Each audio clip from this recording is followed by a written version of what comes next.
Atlético Paranaense, para mim, não é meu medo. Meu medo é o Corinthians no Campeonato Brasileiro. O Corinthians hoje divulgou uma nota oficial dizendo, né, que o Yuri Alberto, depois de sentir dores, né, abdominais na madrugada desta quarta-feira, ele foi encaminhado ao hospital, né, Vila Nova Star, onde teve aí um diagnóstico de hérnia inguinal. E, né, pelo mesmo médico ali que acabou atendendo, né, o Yuri Alberto, o Yuri foi levado, né, já para uma cirurgia e deve receber alta somente nesta quinta-feira. Enfim, entre quinta e sexta a gente vai aguardar. Para quem não sabe, né, eu vi numa matéria bem bacana lá no UOL, a hérnia, né, inguinal, ela se forma quando uma estrutura sai do seu lugar original, tá? No caso do Yuri Alberto, ela fica entre a coxa e a parte inferior do abdômen. É por isso que é chamada de inguinal. E como que ela ocorre? Acontece quando há o deslocamento de uma alça do intestino por meio de um orifício que se forma na parede abdominal, tá? Na região da virilha. Nossa, que loucura, né, velho? Isso aí é perigoso, meu irmão. Esse é o tipo mais comum de hérnia e os homens, né, segundo eu estava lendo aqui no UOL, são mais vulneráveis a essa hérnia devido à fraqueza na parede muscular criada pela passagem, né, do testículo aí para a bolsa escrotal. Então, hérnias grandes ou volumosas podem descer em direção ao testículo e são conhecidas aí como inguinoescrotal. Que loucura, né? Toda hérnia depende de cirurgia? Depende muito do quadro do paciente. Porém, a cirurgia ainda é considerado o método, né, mais eficaz para as hérnias, né, especialmente na fase precoce da doença. Os sintomas da hérnia inguinal: saliência em um dos dois lados da virilha. Em homens observa-se o saco escrotal inchado, desconforto ou dor, principalmente ao fazer algum esforço físico, sensação de fraqueza ou pressão na virilha. Eu não gosto de ler isso, que eu já fico com tudo isso. Já tô com dor aqui embaixo, já, só de ler isso aí, velho. Vamos às informações. Uma fonte no Corinthians e algumas fontes do Corinthians e algumas até ligadas ao Yuri Alberto me passaram. O Yuri Alberto deve ficar aí 8 semanas, 2 meses para se recuperar. Eu vou até ler aqui que uma fonte passou para mim, para vocês. Samir, o mais provável é que sejam 8 semanas. Talvez volte um pouco antes, 7 semanas, sei lá. Se pensar em algo muito, pensar em uma evolução muito grande em umas 6 semanas, mas ele me falou 8, e talvez um pouco antes. Aí eu falei, não volta para o jogo contra o Atlético Paranaense no dia 11 de setembro? Gente, deixa o like aí. Aí a resposta foi, não, dá menos de 4 semanas o jogo contra o Atlético Paranaense. Falei, nem ele, né, se dedicando bastante, porque o Yuri é um cara dedicado, o Yuri Alberto. A resposta foi, né, não podemos te falar não podemos te dizer que é impossível, mas é muito improvável. Então a situação pro Yuri Alberto, para ele estar em campo no jogo decisivo do Corinthians pela Copa do Brasil na Neoquímica Arena, dia 11 de setembro, que seria a volta, né, contra o Atlético Paranaense, a resposta que eu recebi é, não podemos dizer que é impossível, mas é pouco improvável. E estão dando aí 8 semanas. É claro que joga 8, aí se recupera em 6, um mês e meio, enfim. A gente sabe que às vezes funciona assim. Mas é só a gente ter uma ideia do Gustavo Henrique, né? Muita gente achou que o Gustavo Henrique passou pela mesma coisa. E muita gente achou que ele voltaria antes da parada, lembra? Eu falei que não. Mas tinha gente falando que ele ia voltar antes da parada para o Mundial de Clubes, o torneio de verão lá, que foi disputado. Tinha uns brasileiros lá. Falaram que ele ia voltar antes, ele voltou só depois. É uma situação meio complicada. É muito parecida com a recuperação, com a situação do Gustavo Henrique. Cada jogador recupera de uma forma. O Yuri Alberto é mais jovem que o Gustavo Henrique, claro. Mas, enfim, é o que, né, me passaram fontes do Corinthians ligadas ao Yuri. A perspectiva são 8 semanas. Notícia bem triste, não tem como. É um jogador que vai desfalcar o Corinthians aí, no mínimo, por 1 mês e meio. Eles estão falando para mim, né, 2 meses, eu acredito muito nisso. É que o Yuri, ele é um cara bom, né, para se recuperar, né, dedicado. Mas para o jogo do Atlético Paranaense, a gente está falando aí em 1 mês só, né, menos de 1 mês, né, não dá, não dá. Então a gente não deve ter o Yuri Alberto. Agora, cara, assim, depende muito do primeiro jogo, né? Se o Corinthians, por exemplo, empatar o primeiro jogo, mesmo que não tenha o Yuri Alberto, vai ter Vitinho e Memphis no ataque, por exemplo. Não é de todo ruim, né? Você tem o Memphis, você tem o Garro, tudo bem, não vai ter o Carrídio, mas você vai ter um time que melhor que o Atlético Paranaense já em campo, né? Pelo menos nos nomes ali. Eu acho o Atlético Paranaense bem fraco, né? Eu não sei como essas coisas acontecem, né, no futebol. Eliminar o São Paulo, né? É um time fraco e o Corinthians tem totais condições de passar pelo Atlético Paranaense. Eu acho que o Corinthians já foi beneficiado, né? Entre aspas, né? Pelo fato de ter pegado o adversário mais fraco de todos, né? A gente deu sorte. Entendeu? Isso não quer dizer que é garantia que vai passar. Não é verdade, o mais fraco é o Vasco. Não é, eu não acho que o fraco é o Vasco. Porque eu acho que o Vasco é muito mais difícil em São Januário do que o Atlético Paranaense na Arena da Baixada. Já tem outro nome lá, correto? A gente não tá bem também. Então é isso. Ó. A notícia boa é que o Memphis volta contra o Atlético Paranaense, dia 11, segundo jogo. A notícia ruim é que é muito improvável que o Yuri Alberto esteja nesse jogo. É claro que até lá tudo pode acontecer. Vai que dá um azar, o Corinthians toma um pau, toma 2-0 no primeiro jogo, na Arena da Baixada, lá que não é mais a Arena da Baixada, em Curitiba. Vai que o Corinthians toma um pau lá. Aí, meu irmão, jogo de volta, não sei se os caras iam acelerar o processo pro Yuri jogar, mas é questão de saúde, né, velho? É questão de saúde. Atlético Paranaense, pra mim, não é meu medo. Meu medo é o Corinthians no Campeonato Brasileiro. Corinthians tem nas próximas rodadas Bahia em casa, jogo difícil. Vasco fora de casa, jogo difícil. Aí o Corinthians tem Palmeiras em casa, jogo difícil. Fluminense fora de casa, jogo difícil. Sport fora de casa, jogo difícil. Flamengo em casa, jogo difícil. Internacional fora de casa, jogo difícil. Mirassol em casa, perigoso. Até difícil, dá até para colocar difícil. Santos na Vila Belmiro, jogo difícil. Atlético Mineiro em casa, perigoso / difícil. Vitória fora de casa, difícil. Grêmio em casa, perigoso, difícil. Red Bull Bragantino fora de casa, difícil. Ceará em casa, talvez esse seja fácil. Cruzeiro fora de casa, difícil. Botafogo em casa, difícil. Fortaleza fora, difícil. Juventude em casa, fácil, na última rodada. Caraca, que campeonato brasileiro difícil, velho. Hein? Tudo é difícil. Cara, o Campeonato Brasileiro é difícil demais, velho. O Santos Laguna, enfim, decidiu ouvir a proposta do Corinthians. Tá bom. O que vocês têm aí para nos oferecer? A gente vai aguardar, então, uma proposta oficial. Cara, abriu-se uma janela. Abriu-se uma porta. O Santos Laguna estava irredutível quando o assunto é negociar com o Corinthians. Irredutível. E agora eles aceitaram negociar, né?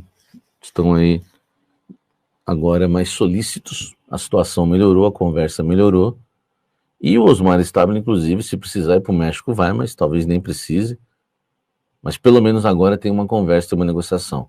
Antes o Santos Laguna o Santos Laguna ignorou o Corinthians e foi duro com o Corinthians, insensível com o Corinthians, porque eles tinham a faca e o queijo na mão. O Corinthians ia tomar o transfer ban. Era isso que eles queriam. Eles queriam que o Corinthians tomasse o transfer ban, porque eles foram humilhados pela diretoria do Augusto Melo. Aliás, hein, seu Augusto, quem que você pagou, hein, velho? Não pagou Félix Torres, não pagou Ranieri, não pagou o Rojas, não pagou a questão do Garro. Quem que você pagou, meu irmão? Como diria um mano meu lá da quebrada lá, você pagou a luz pra dormir? Hein? Quem apagou, né? Você pagou a luz pra dormir? Pelo menos? Pô, velho, que situação, meu irmão. Que situação, velho. Sabe, não dá para entender. Agora, a notícia boa é, pela primeira vez o Santos Laguna quer ouvir a proposta do Corinthians. O Corinthians chegou a oferecer já, um tempo atrás aí. Só que eles não quiseram nem ignoraram. Agora eles falaram, não, tá bom, vamos sentar, vamos ver o que vocês têm aí. E agora o Corinthians vai formular a proposta, uma nova proposta. Como aumentou, o Guilherme Chamizo pergunta, como aumentou em 800 e poucos milhões a dívida se não pagou ninguém? Salve nação corintiana, tudo jóia? Gente, olha eu aqui de novo, Mineirinho na voz, trazendo para vocês as últimas informações do Corinthians. E vamos iniciar o vídeo falando um pouquinho do impeachment do presidente Augusto Melo. Vamos falar do presidente interino Osmar Stabile e vamos falar também da nova eleição do Corinthians para eleger um novo presidente ou dar continuidade com Osmar Stabile. Corinthians acabou aí confirmando aí o afastamento, né, do Augusto Melo pelo Conselho Deliberativo, né? Augusto entrou na história do Corinthians como um dos piores presidentes, um mandato muito ruim, um mandato que trouxe aí várias polêmicas, trouxe o Corinthians mais nas páginas policiais do que nas páginas futebolísticas. E o presidente do conselho, né, Romeu Tuma Júnior, está definindo aí a data de votação para a eleição do novo presidente do Corinthians. Possivelmente, ela está aí mais ou menos marcada para dia 25 de janeiro. Ou seja, aproximadamente daqui uns 10 dias, né? Osmar Stabile tem interesse de continuar. E se Osmar continuar, o final desse mandato vai até final de 2026. Se então um outro candidato for eleito, vai também até o final de 2026. São 3 candidatos interessados para essa vaga de presidente do Corinthians. O primeiro é Antônio Roque Cittadini. É um dos candidatos. Na verdade, é um velho conhecido da torcida do Corinthians, porque já foi vice-presidente, é conselheiro do Corinthians há muitos anos, é conselheiro do Tribunal de Contas de São Paulo. Então, um cara que tem uma bagagem muito grande quando se fala em administração. Então, Antônio Roque Cittadino é candidato. Outro candidato também é André Castro. É funcionário do Banco XP e está se lançando como uma candidatura independente. Uma das promessas de André Castro é um investimento de $1 bilhão no Corinthians. Isso significa aproximadamente, convertendo esses valores de dólar para real, e significa mais ou menos 5 bilhões de reais. André Castro é economista muito conceituado, né? E tem grande influência dentro do Corinthians.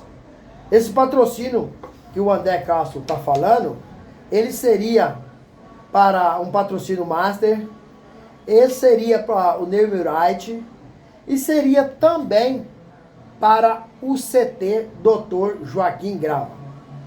Outro candidato é Osmar Stabile, que vem fazendo aí um trabalho de muita responsabilidade, né?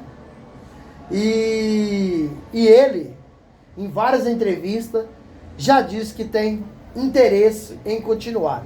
E as informações é que Osmar Stabile, tem muita gente dentro do Corinthians que tem interesse que ele também continua. Porque o trabalho de Osmar Stabile, em torno aí de 70 dias, já rendeu um resultado extraordinário. Tem algumas coisas que eu vou falar para vocês sobre os exemplos do que ele fez. Você lembra da biometria facial que estava parada aí com o presidente Augusto Melo? Augusto Melo foi afastado, né, na primeira votação, e Osmar Stabile já colocou para funcionar, já tem algum tempo, a biometria facial no Corinthians. Então, ele já, em pouco tempo, já fez mais que Augusto Melo em 1 ano e 5 meses. Pagou também as contas pendentes do Corinthians, e a maioria dessas contas não é dele, todas essas contas é do presidente Augusto Melo. Pagou também as premiações do Campeonato Brasileiro do ano passado e do Campeonato Paulista desse ano, onde o Corinthians conquistou para cima do seu maior rival, Palmeiras. Corinthians saiu de uma fila de 6 anos sem ganhar nada.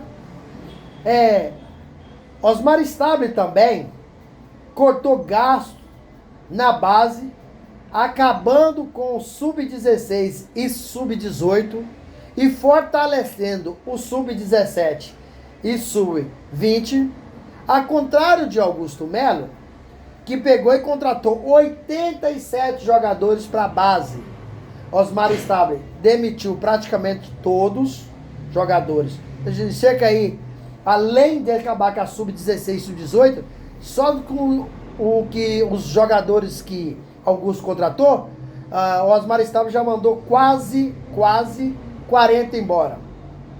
Cortou também, Osmar Stable, o quadro, bastante pessoa do quadro funcionário do Corinthians, e economizou uma baita grana para o timão.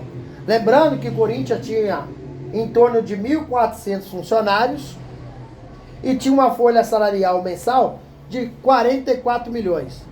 Osmar Stable conseguiu reduzir em torno de 120 funcionários e reduziu também a folha salarial. Além disso, alguns jogadores já saíram do Corinthians, economizou também a folha salarial dos jogadores.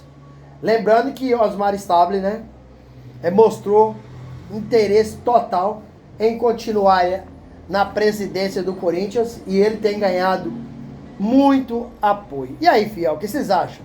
Osmar Stable deve continuar como presidente do Corinthians ou não?